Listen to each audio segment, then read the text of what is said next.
I'm with Wayne Hilsden from the King of Kings community here in Jerusalem. Now, Wayne, what is the King of Kings community? Well, actually, it's a congregation of people from all over the world, including people right here in Jerusalem who live here, work here, citizens here, and was established 28 years ago. And the Lord has blessed us. We're thankful. And how did you actually come to the land?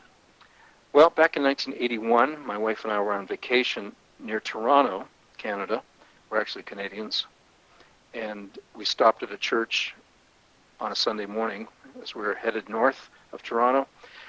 And at the end of the service, the pastor was at the door shaking hands with all the visitors, and we shook his hand, and he said, "Why don't you come home for dinner?" And over dinner, he tells us a story about how he'd just been to Israel and how doors had opened up for him to establish a ministry to bring young people from Canada to Israel to work on the kibbutzim, and in a very practical kind of way show the love of Jesus to the people of Israel and support them by the sweat of the brow and working shoulder to shoulder with the kibbutzniks and so on. And he also told us a hard-to-believe story. He said, while I was there, various officials in the government of Israel actually offered him a clergy visa and told him, if you're going to run this program successfully, you're going to have to live in Jerusalem. And while you're in Jerusalem, there are a lot of people like you here that would probably love to have a place to worship. And they actually came up with the idea of starting a church in Jerusalem. So he's telling us this seemingly far-fetched story, and we had never been to Israel ourselves, so we were kind of clueless. But in the middle of that conversation, he said, "Would you and Ann come and help us start that church in Jerusalem?" And that started us on an amazing adventure. And the Lord opened doors for us to join this other couple, and together we started King of Kings community in August of 1983. And you brought a young family here. Has it been easy over the years to actually live here in Jerusalem? Well, our kids were very small. We had 2 sons at that time. One was turning 5, the other was 2. And we ended up having 4 sons, and now we even have a granddaughter. But back in those years, our children were young enough to integrate quickly into the school system. They learned Hebrew. Within 6 months, they were more or less fluent in limited vocabulary, but no accents. They were speaking like Israelis. And they were teaching us Hebrew at home, actually. And often over the years, as the kids were growing up, we'd say, "Do you think it would have been nicer for you or easier for you, or you would have enjoyed it more to live in Canada than in Israel?" And unanimously, every time we asked that question, they would say, No, we love it here. This is home. And in some ways, they don't know any different because even the 5-year-old has very few memories from Canada. So actually, overall, it's been a wonderful experience as a family. And of course, our kids grew up learning the Bible even in their school and learning, the Hebraic roots of their Christian faith in the school system. And of course, celebrating all the holidays throughout the year. All of those holidays, most of them grounded solidly in the Hebrew Scriptures. It's been an enriching experience for our kids and we as parents. Now you have the pavilion here. It's a beautiful modern facility. It must have taken great faith to see this come about.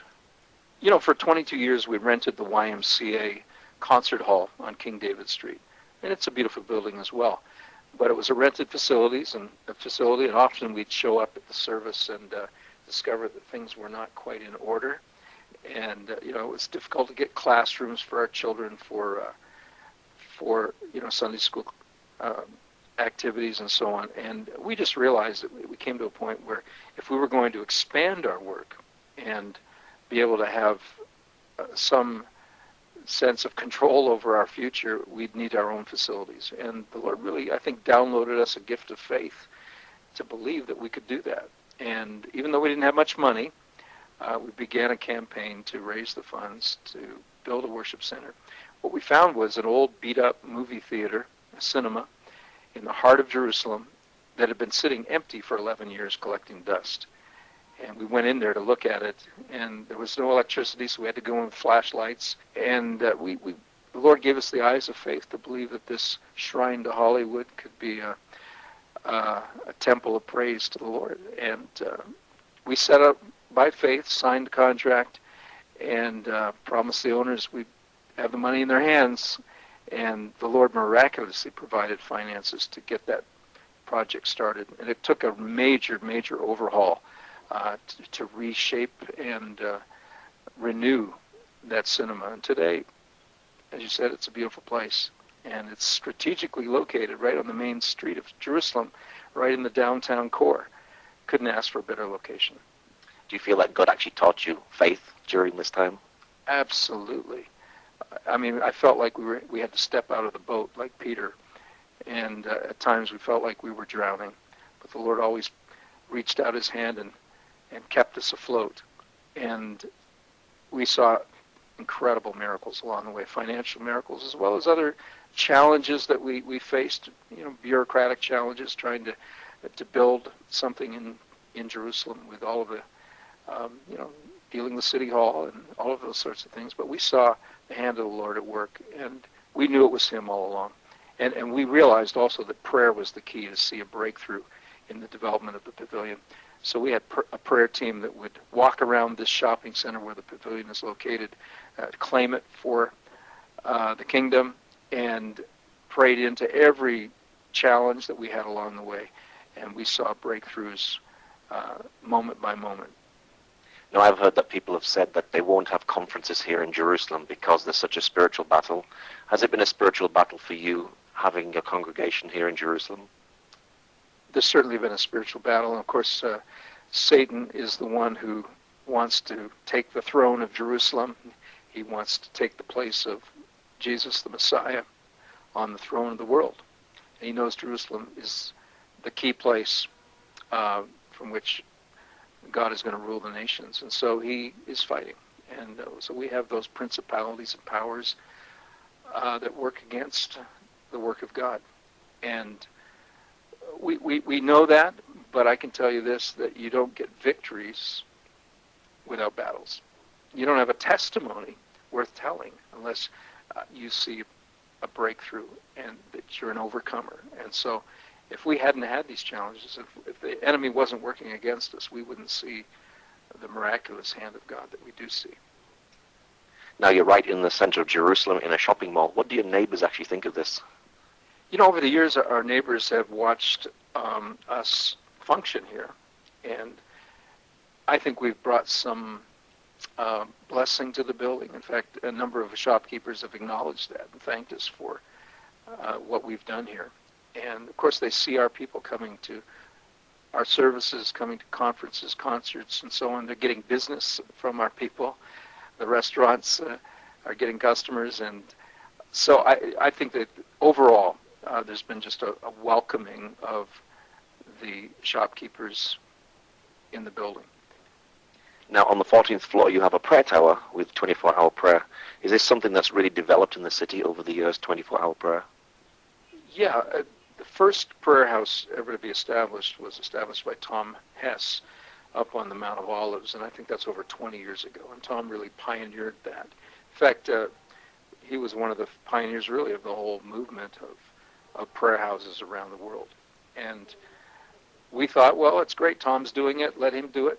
But, along the way, the Lord also put a burden on our hearts to establish a prayer center. And in fact, we heard a clear word from the Lord that we should purchase the very top floor of the same building the pavilion is in and make it into a prayer house. And so it's called the Jerusalem Prayer Tower. We have amazing views of almost the entire city of Jerusalem and beyond. We actually see the mountains of Jordan in the mornings when the sun comes up, and it's really a remarkable place to pray. And we're on our way to 24/7. We're not quite there yet. We have a few hours to fill in on some days, but we're well on our way, and it's an exciting ministry. Do you have people coming from all around the world just to pray? We do. On an average, we'd have a few hundred people in any given month that would come and pray in the prayer tower. Sometimes just for a few hours or a few days, and of course our own local body of believers join in and are the core intercessors and worshipers in the prayer tower. And is it important just to specifically pray for Jerusalem itself as a city? Well, there's certainly a command in the Bible, in Psalms it says, pray for the peace of Jerusalem. And so we're obeying that mandate. And we also believe that we're in the last of the last days, and Jerusalem is a place that the world's attention is focused on. And we know that there are many surrounding nations that would see Jerusalem and Israel as something that they find offensive. It's a stumbling block. It's something they'd like to conquer. And we believe that God has established Jerusalem to be a praise in the earth. That's what it says in Isaiah chapter 62. And the fact it says in that chapter that I will raise up watchmen who will watch over Jerusalem and give him no rest day or night until he makes Jerusalem a praise in the earth. So we're just simply following the word of God. And we're praying the scriptures. We're praying the promises of God for Jerusalem, because Jerusalem is destined to be the worship capital of the world. Now, media is very important for getting your message across, and it's also like a key to the city. You run a media course, media center here, and who comes along to that, and what do you teach? Yeah, we established 2 years ago a 2-year program, so we're about to get some graduates this year. It's a school of media, primarily film and video. And we have students that are primarily from here. We have half the students are Arab students, half are Jewish, and we have an international student that has joined us as well. And so they're learning hands-on. It's not just theory in the classroom, but they're out on shoots. They're out doing conferences and various events and providing a service to the body, and also learning on the job. So in some ways it's like an internship or an apprenticeship, but they're also, learning the theory along with the practice. Now, you've been in the land for many years. Is the church becoming more accepted or less accepted here, do you think? I think more, actually. In fact, strangely enough, we're getting even Orthodox people coming to us and wanting to partner with us in various endeavors. I mean, one common endeavor is the cause of fighting anti-Semitism, and there's a general recognition now in Israel that Israel's best friends are evangelical Christians, born-again Christians, Bible-believing Christians, and that's who we represent in the city. And so they come to us and say, how can we fight the battle against anti-Semitism together? And so in the early days, we didn't get that kind of response, but today we do. And they're the ones taking the initiative. And we are partnering. We are helping in that regard. That's great to see that happen. Yeah. So what's your prayer for this nation, for Jerusalem particularly? Well, Paul prays that all Israel shall be saved. He talks about his brethren, the Israelites, that they would come to know their Messiah. And we have this promise of Romans chapter 11, verse 26, that all Israel shall be saved. The deliverer will come from Zion. He will take away ungodliness from Jacob. For this is my covenant with them when I take away their sins. And so we know that's the will of God. And we know that when we pray according to the will of God, God will answer our prayer and will do what he's promised. And so, like I said, we do pray the scriptures. That's a key promise for us, is the salvation of this nation. There is no promise quite like this for any other nation on the globe. There is one for Israel. And Paul said, has God rejected his people or forsaken them in Romans chapter 11, verse 1? And then he said, God forbid, and goes on to prove that God will once again cause Israel to resume their God-given calling, which is to be a light to the nations. Later in that chapter, he said, the gifts and calling of God are irrevocable. And that's in the context of Paul teaching about Israel and God's purposes for that nation. So the gifts are clear. The Jewish people have amazing gifts that God has given them. And the whole world knows about their giftedness. And they have a calling, which is unique, to be priests unto God and a light to all the nations of the earth. And we believe that that is irrevocable. That calling will resume as the Jewish people come to know the Jewish Messiah, who is the light of the world, and they will reflect his light and be a light to the nations. So you stream your services on the website. What's your website address for those who'd like to watch? Yes, it's kkcj.org. KKCJ actually stands for King of Kings Community Jerusalem. So kkcj.org, and we have our sermons on the web streamed, and usually within a couple of hours after our Sunday evening service, it's available online. And we have articles, we have updates on what's going on in Jerusalem, and as news events take place, we're often on location, some of the first people on location to tell those stories. In fact, when there was a bombing here in Jerusalem just a few weeks ago, our students from our School of Media were right there on site, interviewed actually the mayor of Jerusalem near Barkat. And so your listeners would be very interested in what we have to offer at our website. Well, Wayne, thank you very much.